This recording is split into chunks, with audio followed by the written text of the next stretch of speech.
Hi friends, welcome back to our channel Rubens explorer Telugu.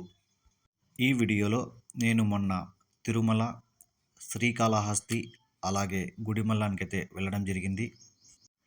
మాకు ఎదురైన అనుభవాలు, మాకైన ఖర్చు, ఎలా వెళ్ళాలి అనే పూర్తి సమాచారం ఈ వీడియోలో అయితే నేను చెప్పబోతున్నాను. స్కిప్ చేయకుండా ఫస్ట్ నుంచి లాస్ట్ వరకు చూడండి, మీకే అర్థమవుతుంది. ఇక వీడియోలోకైతే వెళ్ళిపోదాం. ఫస్ట్ తిరుమలకు వెళ్ళి, తర్వాత శ్రీకాళహస్తికి వెళ్ళి, దాని తర్వాత వచ్చి గుడిమల్లంకి అయితే వెళ్ళడం జరిగింది. ఎలా వెళ్ళాము, ఎప్పుడు వెళ్ళాము అనే పూర్తి సమాచారం మనం ఈ వీడియోలో తెలుసుకుందాం. ముందుగా ములకల చెరువు నుంచి అయితే బయలుదేరాము. ఇక్కడ నైటు 11:30కి అయితే ట్రైన్ అయితే బుక్ చేసుకున్నాము తిరుపతికి. ట్రైన్ అయితే వచ్చింది, కానీ మేము బుక్ చేసుకున్న సీట్లలో చాలామంది లేడీస్ అయితే కూర్చోవడం వల్ల మనం లేయి అన్నా కూడా వాళ్ళు లేవడం లేదు. ఇక ములకల చెరువు నుంచి తిరుపతి వరకు నాన్ స్టాప్గా నిలబడుకొని వెళ్ళాము. చూడండి ఎంత ఫుల్ ఉన్నారో. అక్కడ బుక్ చేసుకున్న టికెట్లు మావే, ఆ సీట్లన్నీ ఫుల్ అయితే కింద కూడా పనుకుండేశారు సందు లేనంతగా. 11:30 నుంచి 2:30 వరకు నిలబడే వెళ్ళాము. ఆ టికెట్ ధర వచ్చి 55 రూపాయలు, ఇద్దరికి వచ్చి 110 రూపాయలు. ఇక తిరుపతిలో అయితే దిగాము. తిరుపతిలో దిగుతూనే స్టేషన్లో విష్ణు నివాసం దగ్గరికి అయితే వెళ్ళిపోయాము. విష్ణు నివాసం దగ్గర మనకి ఎస్ఎస్డి టికెట్స్ అయితే ఇస్తారు దర్శనం త్వరగా అయిపోవడానికి. అక్కడికి వెళ్తే జనాలు అయితే చాలామంది ఉండడం వల్ల మళ్ళీ మేము అక్కడి నుంచి భూదేవి కాంప్లెక్స్కి అయితే రావడం జరిగింది. అక్కడ కూడా చూడండి ఎంతమంది జనాలు అయితే ఉన్నారో. ఇక్కడ టికెట్స్ వచ్చి మార్నింగ్ 5 గంటలకు అయితే ఇస్తారు. మేము వచ్చి ఇక్కడికి 3:30కి అయితే చేరుకున్నాము. ఇక క్యూలో అయితే వెళ్ళాము. ఇక క్యూలో వెళ్ళి ఒక 4 గంటలు అలా అయ్యేసరికి ఇక అక్కడ ఉన్న పోలీసు వాళ్ళు అనౌన్స్మెంట్స్ చేశారు. ఈరోజు దర్శనం చేసుకునే వాళ్ళు టికెట్స్ ఏం అవసరం లేదు, డైరెక్ట్ మీరు క్యూ లైన్లోకి వెళ్తే వెళ్ళిపోవచ్చు. జనాలు చాలా తక్కువ ఉన్నారు, 4 కంపార్ట్మెంట్లు మాత్రమే ఉన్నారు అని చెప్పడం జరిగింది. చాలామంది బయటికి అయితే వచ్చేసారు. మేము కూడా వచ్చేసాము. ఈరోజు దర్శనం అయితే ఏం అవసరం లేదని అక్కడికి వచ్చేసి అక్కడే ఉన్న బస్ స్టేషన్ దగ్గరికి అయితే వెళ్ళిపోయాము. తిరుపతి నుంచి తిరుమలకి వచ్చి మనిషికి 90 రూపాయల టికెట్, ఇద్దరికి వచ్చి 180 రూపాయలు. ఏసీ అయితే 120 రూపాయలు అయితే మనిషికి టికెట్ తిరుమల కొండపైకి. ఇక టికెట్ తీసుకునేసి బస్సు ఎక్కేసాము. ఇక మాకి తిరుమల కొండపైకి వెళ్ళేసరికి ఉదయం 6 గంటలు అయితే అయింది. సరే, వెళ్తూనే ముందుగా మేము అక్కడ ఒక లాకర్ అయితే తీసుకున్నాము. ఒక లాకర్ తీసుకొని స్నానాలు చేసుకొని బయలుదేరాము. ఒక 7:30కి అలా క్యూ లైన్లోకి అయితే వెళ్ళిపోయాము. ఆ క్యూ లైన్లోకి వెళ్తూనే ఒక 15-20 నిమిషాల తర్వాత మనకి కంపార్ట్మెంట్లోకి అయితే వేశారు. ఒక 7:30, ఒక 8కి అంతా కంపార్ట్మెంట్లోకి అయితే వెళ్ళిపోయాము. ఇక వెళ్తూనే మనకి టిఫిన్ అయితే పెట్టారు లోపల. పొంగల్ పెట్టారు. పొంగల్ అయితే తినేసి ఒక 8-8:30 నుంచి కూర్చున్నాము. ఒక 10 వరకు అయితే అక్కడే కంపార్ట్మెంట్లో అయితే కూర్చున్నాము. అక్కడ టీవీలో ఒక యాడ్ అయితే ఇచ్చారు, మామూలుగా ఇస్తుంటారు. ఈ కంపార్ట్మెంటు తెరిచే సమయం రాత్రి 10:30 అని అక్కడ రాశారు. అది చూసేసి ఇంకా మార్నింగ్ 10 అవుతా ఉంది, ఇంకా నైట్ 10 వరకు అక్కడ ఎందుకు కూర్చోవడం అని బయటకైతే వచ్చేసాము. అంటే అక్కడ బయటికి రావచ్చు, మళ్ళీ రీఎంట్రీలో మళ్ళీ వెళ్ళచ్చు. కంపార్ట్మెంటు 11 కంపార్ట్మెంట్ దగ్గర అయితే మనకి బయటికి రావడానికి అయితే దారి ఉంటుంది. అక్కడికి వెళ్తే వాళ్ళు స్కాన్ చేసి మన దగ్గర ఉన్న టికెట్ని స్కాన్ చేసి మనకి ఇస్తారు. మళ్ళీ ఒక 2 గంటల ముందు మనం లోపలికి వెళ్ళిపోతే మనకి అదే షెడ్లోకి అయితే వేస్తారు. మేము వచ్చి అలాగైతే బయటకైతే వచ్చేసాము. ఒక 10-11 టైంలో ఉదయం బయటకైతే వచ్చేసాము. బయటకు వచ్చి పుష్కరిణిలో కాళ్ళు చేతులు కడుక్కొని వరాహ దర్శనానికి అయితే వెళ్ళాము. వరాహ దేవుని దర్శనానికి అయితే వెళ్ళిపోయాము. మా ఫ్రెండ్ చెప్పేవాడు, తిరుమల దర్శనం పూర్తి కావాలంటే ఫస్ట్గా వరాహ దేవుణ్ణి దర్శించుకోవాలి, తర్వాత వెంకటరమణ స్వామిని అయితే దర్శించుకోవాలి అని.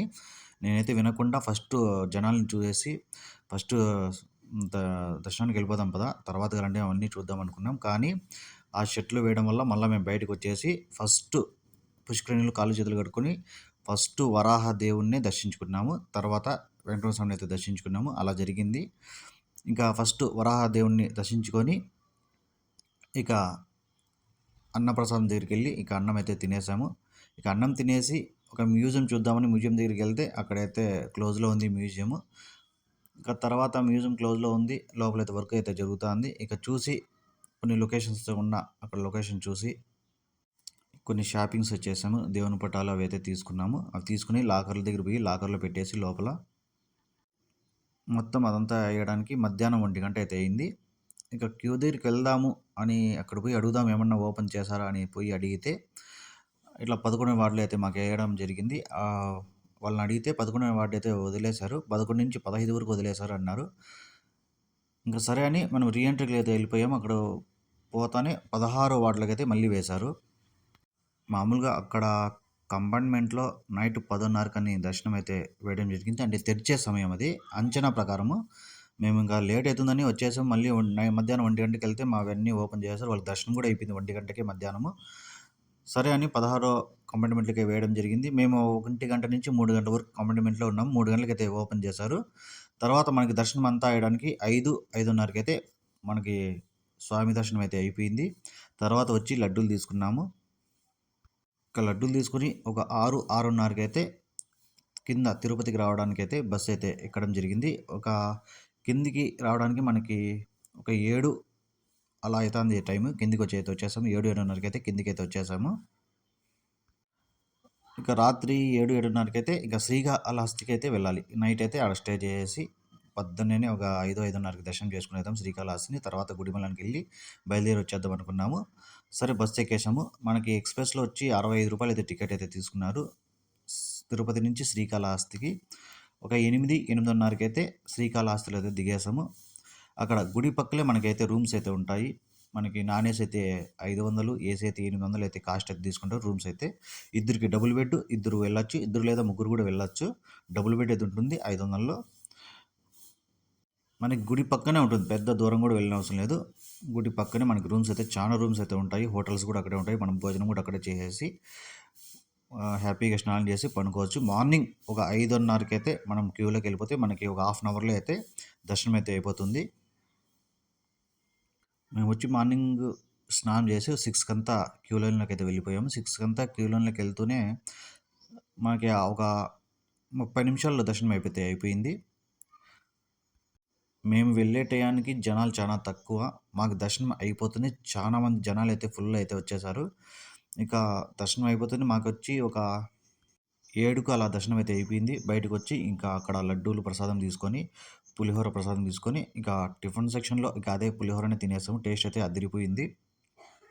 అక్కడి నుంచి మళ్ళీ రూమ్కి వచ్చేసాము. రూమ్కి వచ్చి ఇక మా బ్యాగ్స్ అన్నీ తీసుకొని రూమ్ కీస్ అయితే వాళ్ళకి ఇచ్చేసి 9 గంటలకైతే తిరుపతికి అయితే బయలుదేరాము. ఒక 10 గంటలకు తిరుపతికి అయితే వెళ్ళిపోయాము. అక్కడ పల్లె వెలుగు బస్ స్టాండ్ అనేది ఒకటి ఉంటుంది. అక్కడికి అయితే తర్వాత మేము గుడిమల్లానికి అయితే వెళ్ళాలి కాబట్టి గుడిమల్లం బస్సులు అయితే 2 గంటలకి 2:30 గంటకి ఒక్కొక్క బస్సు అయితే రావడం జరుగుతుంది. అంటే టైం టు టైం మాత్రమే ఉంటాయి. కానీ హాఫ్ అన్ అవర్కి అలా అయితే బస్సులు అయితే ఉండవు. కొంచెం లేట్గా ఉంటాయి. లేదు మీరు గుడిమల్లానికి వెళ్ళాలంటే అక్కడ పక్కనే పాపానాయుడుపేట అనే బస్సు అయితే వస్తుంది. అది ఎక్కి ఆ ఊర్లో దిగి అక్కడి నుంచి మళ్ళీ గుడిమల్లానికి ఆటోలు అయితే ఉంటాయి. ఒక 30 రూపీస్ తీసుకుంటారు. మాకు తిరుపతి నుంచి పాపనాయుడుపేటకు వచ్చి 30 రూపాయలు. అక్కడి నుంచి మళ్ళీ ఆటోలో వచ్చి 30 రూపాయలు టికెట్ తీసుకుని గుడిమల్లానికి. మీకు డైరెక్ట్ వెళ్ళాలంటే నేను ఇప్పుడు ఫోటో పెడతాను చూడండి. టైమింగ్స్ బస్ టైమింగ్స్ది అక్కడ ఉంది కదా గుడిమల్లం. మార్నింగ్ 6:10, 8:35, 9:45, మళ్ళీ మధ్యాహ్నం 1:15కి, మళ్ళీ 3:40కి, సాయంత్రం 5:30, మళ్ళీ 7:45 ఇలా టైమింగ్స్ అయితే ఉన్నాయి కదా. ఆ టైమింగ్స్లో మాత్రమే బస్సులు అయితే వస్తాయి. లేదు వెళ్ళాలంటే పక్కనే స్టేజ్ పాపానాయుడుపేట. అక్కడ వెళ్తే అక్కడ ఆటోలు ఉంటాయి. మనకి ఆటోలు వెళ్ళి మళ్ళీ గుడిమల్ల నుంచి ఆటో పాపనాయుడుపేటకు ఉంటుంది. అక్కడి నుంచి బస్సులు వస్తాయి. ఇక్కడ పాపనాయుడుపేటకు వచ్చినా కూడా బస్సులు మేము వచ్చినాక మధ్యాహ్నం 1 గంట నుంచి అక్కడ కూడా 12:30కి అయితే దర్శనం గుడిమల్లానికి వెళ్ళి మళ్ళీ రిటర్న్ వచ్చేసాం 12:30కి. బస్సు కోసం మేము 2 గంటలు అయితే కాసుకున్నాము తిరుపతికి రావడానికి. అక్కడ కూడా కొంచెం ఇబ్బందిగా ఉంటుంది. కానీ కొంచెం మార్నింగ్ కొంచెం త్వరగా వెళ్ళిపోతే మనం వచ్చేయచ్చు. మళ్ళీ సాయంత్రం అలా పెట్టుకుంటే కొంచెం లేట్ అవుతుంది మళ్ళీ తిరిగి రావడానికి. మేము పాపనాయుడుపేట 12, 1 గంటకంతా మాకైతే గుడిమలానికి వెళ్ళి రిటర్న్ అయితే వచ్చేసాము. ఆ గుడిమలానికి వెళ్ళిన తర్వాత అక్కడ ఉత్సవాలు అయితే జరుగుతున్నాయి. మేము వెళ్ళిన రోజు గుడి అయితే ఓపెన్ చేయలేదు, క్లోజ్ అయితే పెట్టేశారు. గర్భగుడి అంతా బీగాలు వేసి క్లోజ్లో పెట్టారు. ఎందుకంటే ఆ రోజు మేము వెళ్ళిన రోజు కుంభాభిషేకం అయితే జరుగుతూ ఉంది. ఆ కుంభాభిషేకం జరగడం వల్ల గర్భగుడి అయితే ఓపెన్ చేయలేదు, కీస్ అయితే వేయడం జరిగింది. వాళ్ళని అడిగితే ఈరోజు కుంభాభిషేకం జరుగుతుందన, రేపు అయితే ఓపెన్ చేస్తామన్నారు. ఇంకా సరే అని అక్కడ బయట బయట చూసుకొని అంతా అక్కడ దేవుని దర్శించుకొనేసాము. రిటర్న్ అయితే వచ్చేసాము. ఇక తిరుపతికి వచ్చేసరికి మాకు టైం వచ్చి 2:45, 3 అయితే అయిపోయింది. ఇక భోజనం చేసేసి తిరుపతిలోనే భోజనం చేసేసి ఇక డైరెక్ట్ మేము తిరుపతి నుంచి మదనపల్లికి ఏసీ బస్ అయితే ఎక్కాము. బస్ టికెట్ వచ్చి రూ. 270 ఒక మనిషికి. అక్కడి నుంచి మళ్ళీ మొలకలచెరువుకి అయితే సాయంత్రానికంతా మొలకలచెరువుకి అయితే వచ్చేసాము. మేము వెళ్ళిన చోట అట్లా శ్రీనివాసుని దర్శించుకున్నాము, అలాగే శ్రీకాళహస్తిని దర్శించుకున్నాము. ఇంకా లాస్ట్లో మాకు గుడిమల్లం అయితే ఆ ఒక్క టెంపుల్ అయితే మనకి దర్శనం అయితే కాలేదు, దేవుని అయితే చూడలేకపోయాము. ఇది భారతదేశంలోనే మొట్టమొదటి శివాలయం అన్నమాట. శివునికి మొదటి గుడి ఇది గుడిమల్లం అనేది. తిరుపతి నుంచి మనకి 23 కిలోమీటర్లు అలా అయితే వస్తుంది ఇది గుడిమల్లం. పెద్ద గుడి ఏం కాదు, చిన్న గుడే, చిన్న సింపుల్గా అయితే ఉంటుంది. ఖచ్చితంగా ఈ గుడిమల్లం అయితే చూడాల్సిందే. మళ్ళీ మేము ఒకరోజు ప్లాన్ చేసుకుని మళ్ళీ వెళ్ళాలనుకుంటున్నాము. ఇవే మాకు జరిగిన అనుభవాలు. ఇంకా మీకు ఏమైనా డౌట్స్ ఉంటే కామెంట్ చేయండి, నేను మెసేజ్ అయితే చేస్తాను. ఈ ఇన్ఫర్మేషన్ మీకు నచ్చినట్లయితే ఒక లైక్ చేయండి, మీ ఫ్రెండ్స్కి కానీ ఫ్యామిలీస్ కానీ షేర్ చేయండి. అలాగే నా ఛానల్ని ఖచ్చితంగా సబ్స్క్రైబ్ చేసుకోండి. ఇలాంటి ఇంకా హిస్టారికల్ ప్లేసెస్ గురించి నేను అప్లోడ్ చేస్తుంటాను. తప్పకుండా సబ్స్క్రైబ్ చేసుకోండి. Thank you.